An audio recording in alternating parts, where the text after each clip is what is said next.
So permaculture, I think, is a very exciting topic. There's a lot of potential there. I think it has the potential to change the world.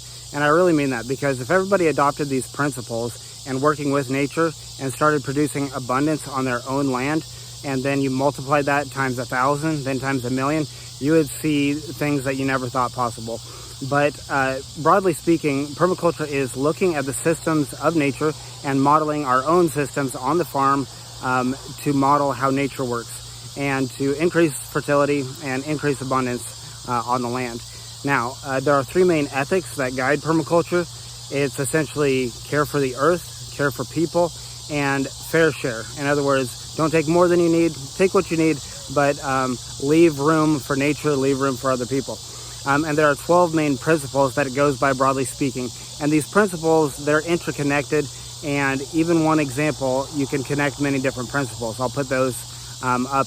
And I'll show an example here on our farm of how we use some of the permaculture principles and how we want to use them more, but how the different principles are interconnected in a system. So if you can see these small trees behind me, those are elm trees. And we have large elm trees around the perimeter of our property. So these are very new starts in the last couple years. And they're growing, and they go for a couple 100 feet off that direction. What we want to do is called coppicing. And coppicing is where you let the trees grow up for several years, and then you cut them down at the base, and then they'll regrow. And so only certain species of trees will do this. Thankfully, the elm species that we have here is able to do that. And what we're going to do is separate it into sections and then let them grow up and harvest them at different years. And so that's a great way to cycle your resources and always have something available. So check it out behind me here.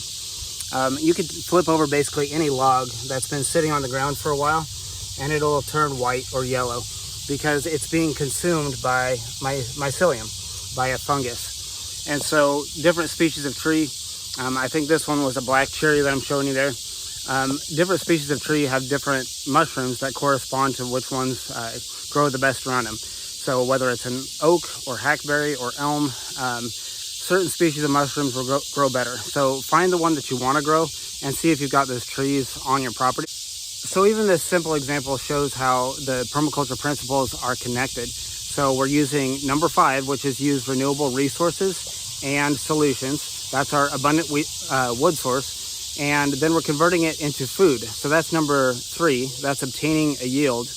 And then just putting those two things together, we're integrating our systems rather than having them segregated. So to hone that system of the elm forest and the edible mushrooms, you would want to create a system in which the mushroom harvesting stations could be very nearby the elm forest. So to have a system concentrated in an area so you can process the materials without a lot of labor. So I want to leave you with a few quick examples for how to start thinking, even on a small scale. Even if you have 1/6 of an acre, you could start doing these things.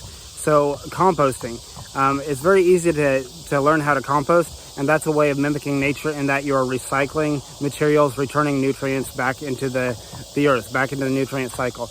You could do vermicomposting, where you have a worm bin and you take kitchen scraps and you get them recycled by the worms and create a rich compost tea out of it. Vermiculture.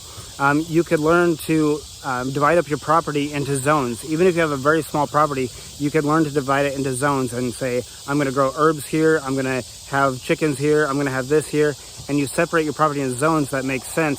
And that's one of the principles is just designing from patterns to details, where you look at the big picture, and then within those sections, those zones, you start working further.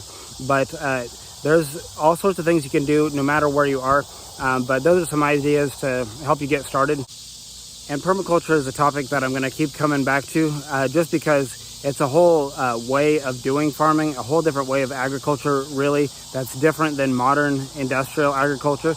And so it's a repeated theme with restoration farms to keep coming back to regenerative ways of farming the land to increase fertility and so forth. And it's a lot of work, and I'm realizing all the abundance that can be had, but how to really design the principles and to lay out your land to produce the type of yields and abundance that you want.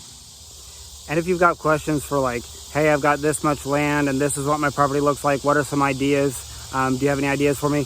Just send me a question or a comment, and I'll look it over and I'll see if I can help you out.